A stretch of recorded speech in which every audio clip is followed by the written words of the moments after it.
بھی سکتے ہیں۔ جو آیت مبارکہ میں نے پڑھی ہے، اللہ رب العزت ارشاد فرماتا ہے کچھ اس روز کچھ چہرے تر و تازہ ہوں گے، شگفتہ ہوں گے۔ اور اس کے بعد حدیث پاک کا ایک ٹکڑا میں نے پڑھا، اللہ کے رسول صلی اللہ علیہ وسلم ارشاد فرماتے ہیں کہ اللہ تعالیٰ اس بندے کو تر و تازہ، سرسبز و شاداب رکھے جو میری بات سنے، اسے یاد رکھے، محفوظ رکھے اور دوسروں تک پہنچا دے۔ درس نظامی میں جو علوم ہم پڑھتے ہیں، ہمیں جو پڑھایا جاتا ہے، ان علوم کے درمیان الگ الگ درجے آپ کو نظر آتے ہوں گے اور ہیں بھی۔ کچھ باتیں آپ سے عرض کروں گا۔ ہم اور آپ کے یہاں پہ آنے کا مقصد تو یہی ہے کہ ہم ایک اچھے اور بہترین عالم دین بن کر کے نکلیں۔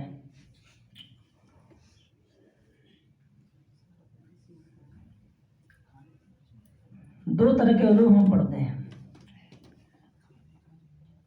ایک کو ہم علوم عالیہ کے نام سے یاد کر سکتے ہیں بلکہ ہے، دوسرا ہے علوم استقلالیہ۔ اس کی تھوڑی سی توضیح کر دوں، یعنی کچھ علوم اس لیے پڑھتے ہیں کہ ان کو پڑھنے کے بعد ان کے سہارے دوسرے علوم ہمیں حاصل ہو جائیں، تو ایسے علوم کو ہم علوم عالیہ کہتے ہیں۔ اس منطق کی تعریف آپ نے پڑھی ہوگی، منطق والے قانونیہ ہے۔ اور کچھ علوم ایسے ہیں جن کے لیے دوسرے علوم کا سہارا لیا جاتا ہے۔ تو اب ان علوم کے درمیان آپ ترتیب دیکھیں گے تو تین علوم ایسے آتے ہیں جو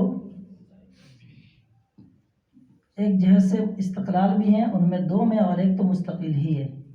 ایک مستقل ہے، دو میں کہیں عالی بھی ہے اور کہیں استقلالی بھی ہے۔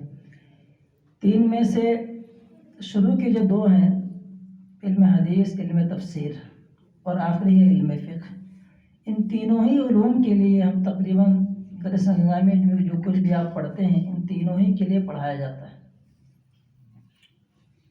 نیچے کے جو علوم ہم پڑھتے ہیں ان میں سے کچھ عالی ہیں، کچھ استقلالی ہیں۔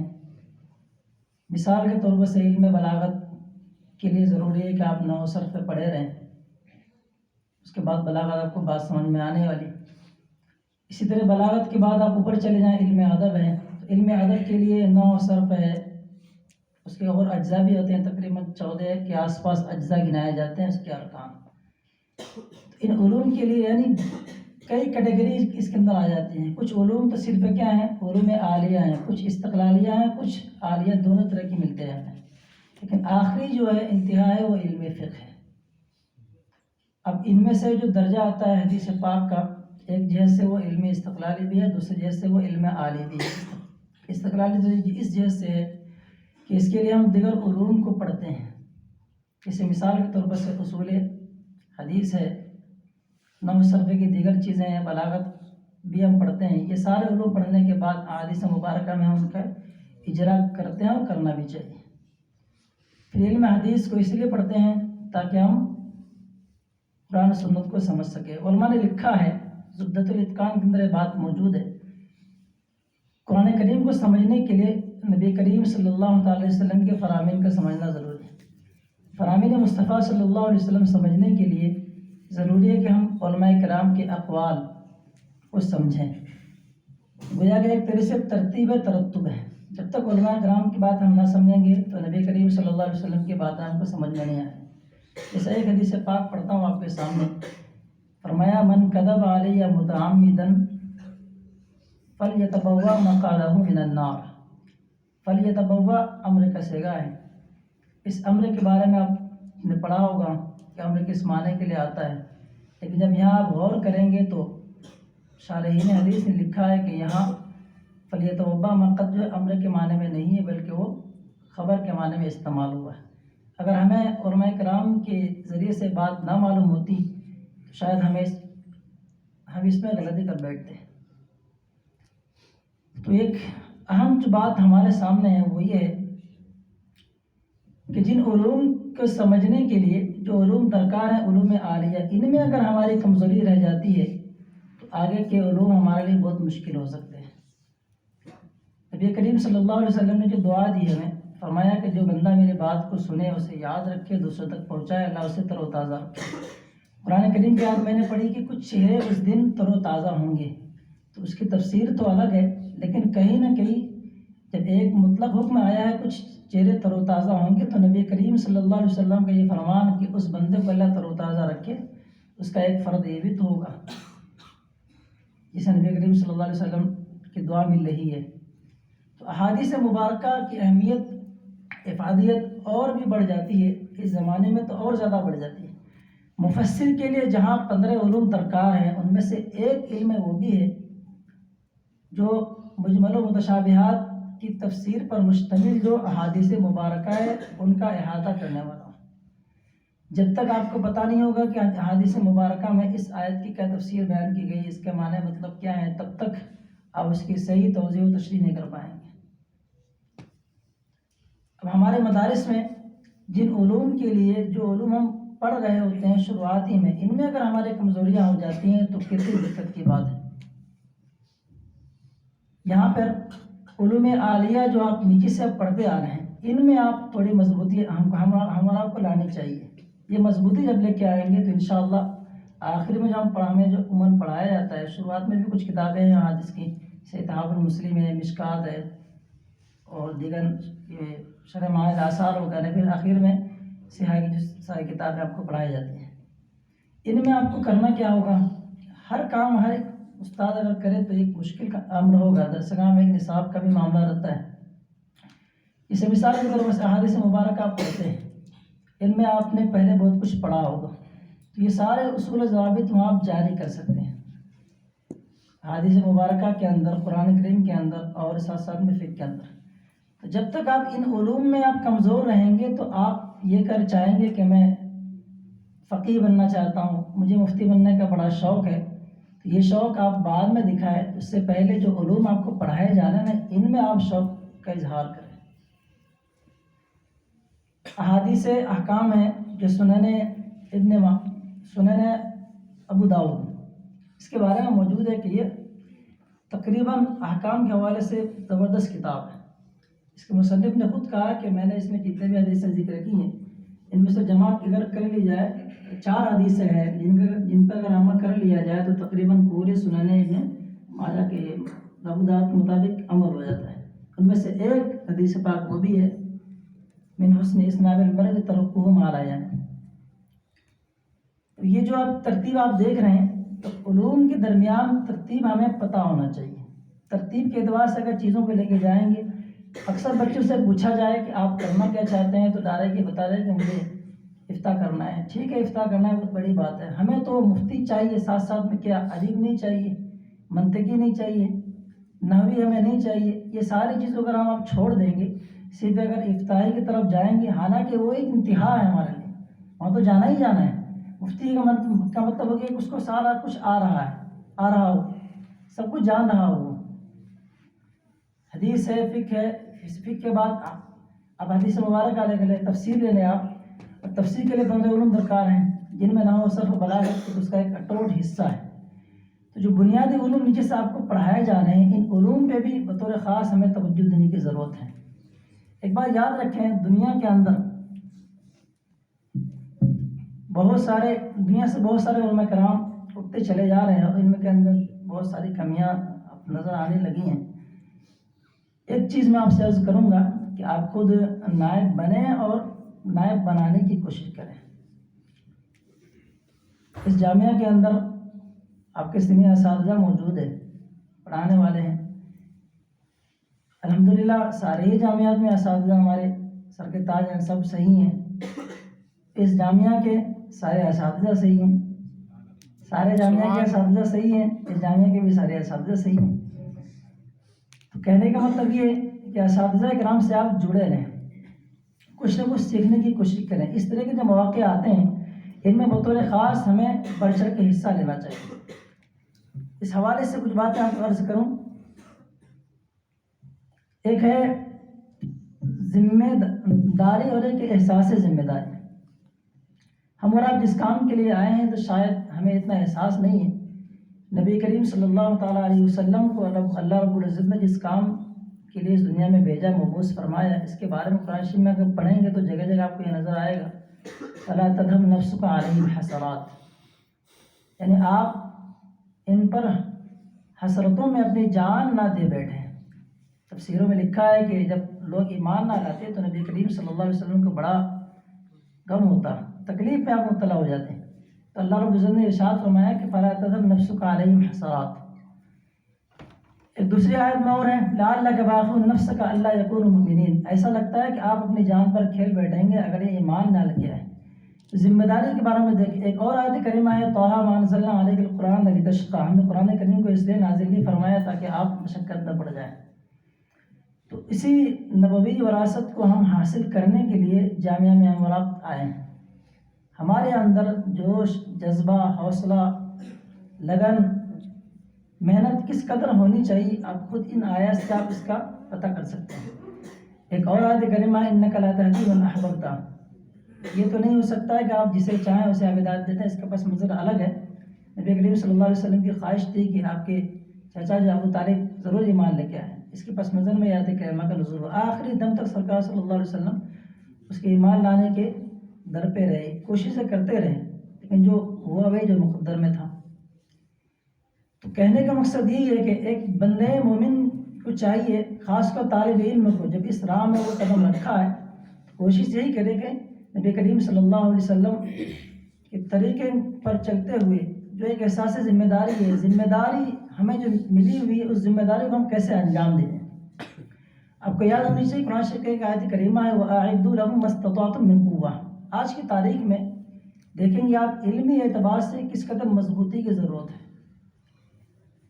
نہ جانے کیسے کیسے فرقے پیدا ہو رہے ہیں، سائنس سے اعتبار سے، الگ الگ اعتبار سے لوگ جو چاہیں وہ بیان کرتے چلے جا رہے ہیں۔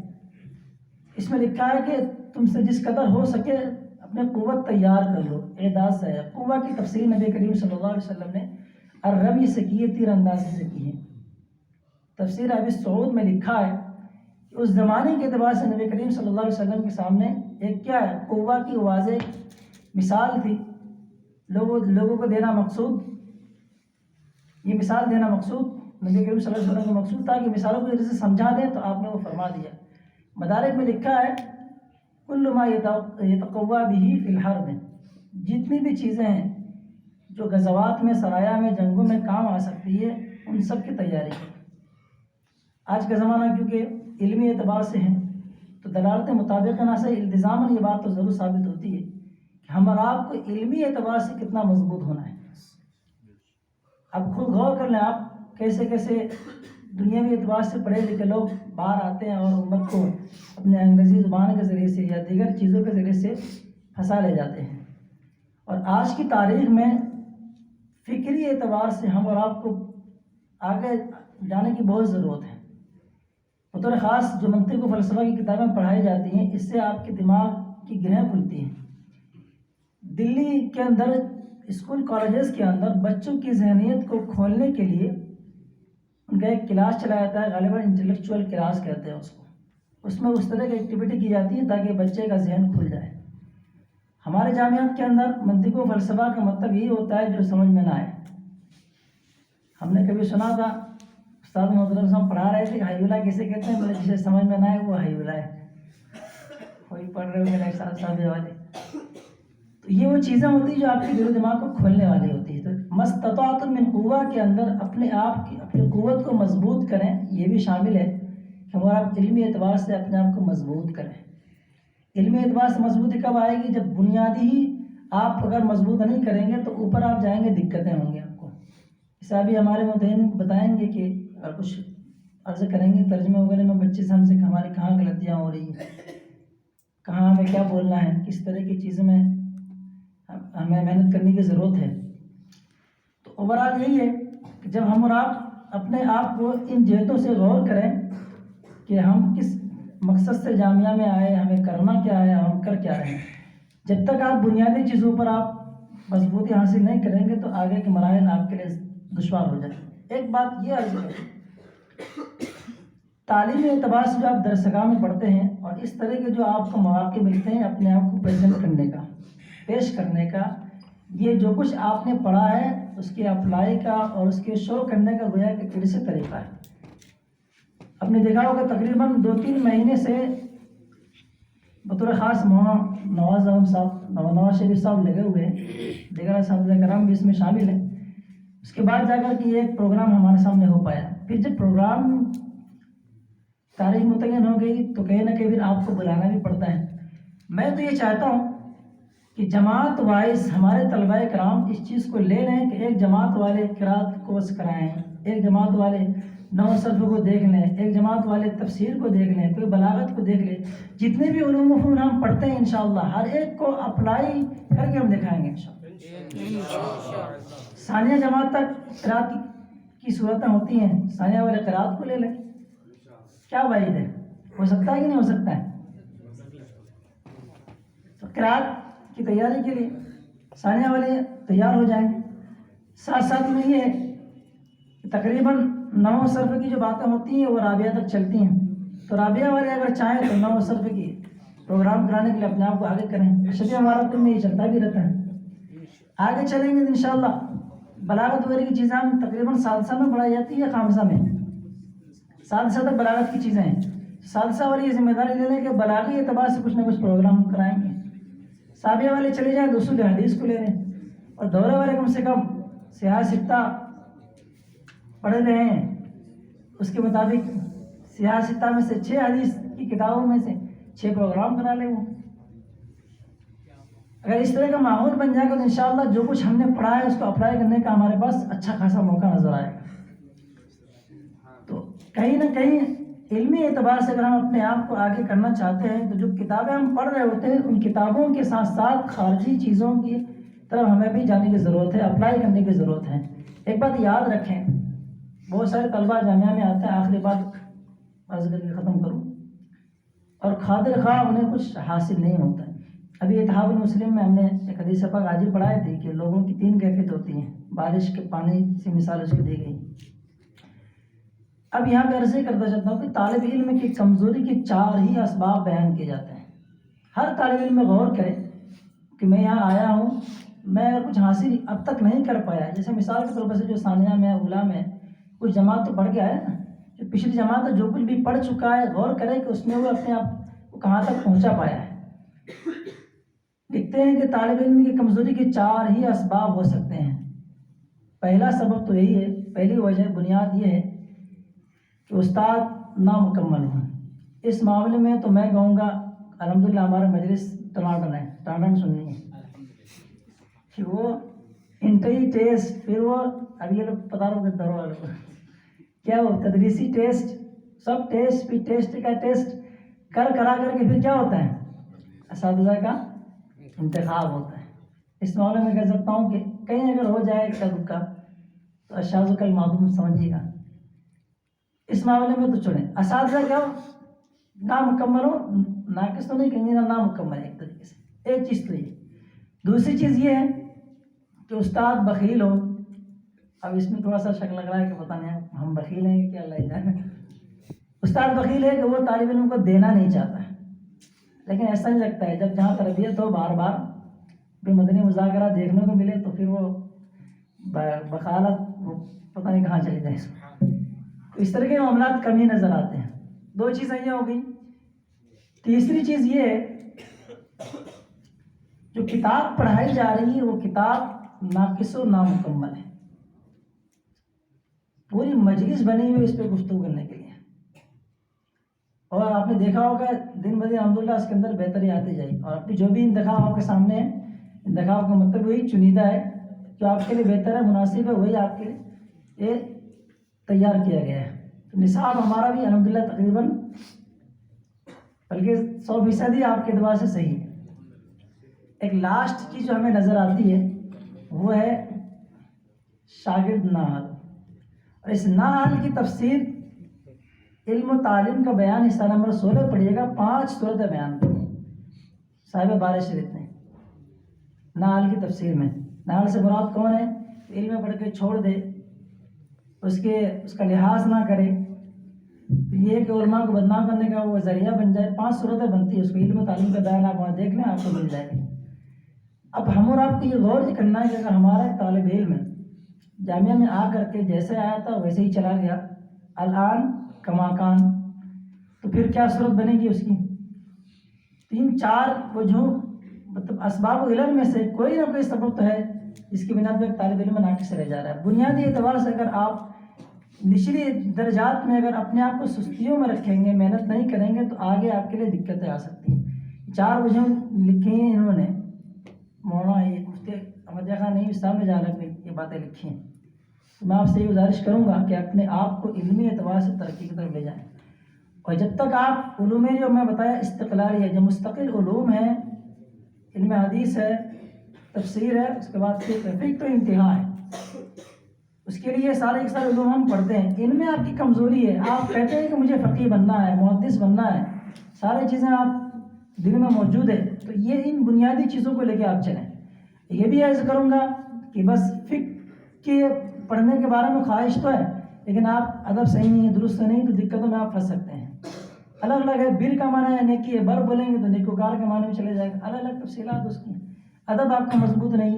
اوورآل یہ ہے کہ آپ اگر 2 چیزوں پر آپ اپنے آپ کو کنٹرول کرتے ہیں, میں سمجھتا ہوں درس نظامی کی ساری چیزیں آپ کے کنٹرول میں آ سکتی ہیں.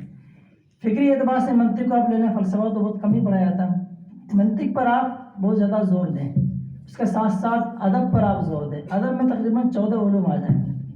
یہ دو چیزیں اگر آپ رابعہ خامسہ سادسہ تک مضبوط کر لیں گے تو اوپر کی جماعتوں میں آپ کے لیے کوئی دقت نہیں ہوگی. آپ خود بخود وہاں جاری قواعد کو بھی جاری کریں گے, اصول کے مطابق چیزوں کو پرکھنے بھی لگیں گے. تو کیا امید کی جا سکتی ہے آپ حضرات سے کہ آئندہ جو بھی مسابقے مقابلے کی تیاریاں اگر ہوں گی آپ ان میں بڑھ چڑھ کے حصہ لیں گے انشاءاللہ؟ کیا ثانیہ والے یہ کر سکتے ہیں کہ 1 مہینے کے اندر ہو سکے, کیونکہ آپ کو امتحان بھی تو دینا ہے, اب 2nd سیمسٹر تو لگ ہی گیا, قرات کا مقابلہ کریں, کوئی حصہ نہیں لیتا, آپ سبھی لوگ حصہ لے لو, یہ بھی ہو سکتا ہے. اس میں اگر مدد ملے گی تو میں تو قاری صاحب موجود ہے انشاءاللہ, وہ بھی ایسے ہی قاری صاحب ہیں, ٹھیک ہے. اس کے بعد کیا ہے, خامسہ والے کا چاہیں گے فنون کی اعتبار سے کچھ نہ کچھ کریں, مزہ آئے گا. میں تو چاہتا ہوں منطق کے اعتبار سے قرآن شریف کے اندر اصول ضابط جاری کریں. آپ درسگاہ میں جو پڑھتے ہیں اتنا وقت نہیں رہتا ہے کہ وہاں پہ استاد صاحب آپ کو سارا کچھ بتائیں. کتاب ہی کے مشمولات سمجھا دینا ایک بہت اہم کام ہوتا ہے. وہاں آپ چاہیں گے کہ دیگر خارجی چیزیں آپ کو سمجھانے لگیں, پھر نصاب کے معاملے میں ہمیں سمجھانے والے بھی آ جائیں گے. اس حوالے سے گزارش یہی ہے کہ اپنے آپ کو تھوڑی مضبوطی کی طرف لے کے آئیں, کیونکہ رزلٹ کا ٹائم آپ کے سامنے ہی اعلان بھی کریں گے. شاید کچھ لوگ مفتی صاحب بھی کچھ ناصحانہ کلمات آپ کے سامنے پیش فرمائیں گے. اتنی باتوں اپنے گفتگو ختم کرتا ہوں. میرے کہنے سننے میں بھی غلطی اللہ معاف فرمائے. آپ کے سامنے توبہ کرتا ہوں. استغفر اللہ ربی من کل ذنب واتوب الیہ. اشہد ان لا الہ الا اللہ واشہد ان محمدا عبدہ ورسولہ. السلام علیکم و رحمۃ اللہ.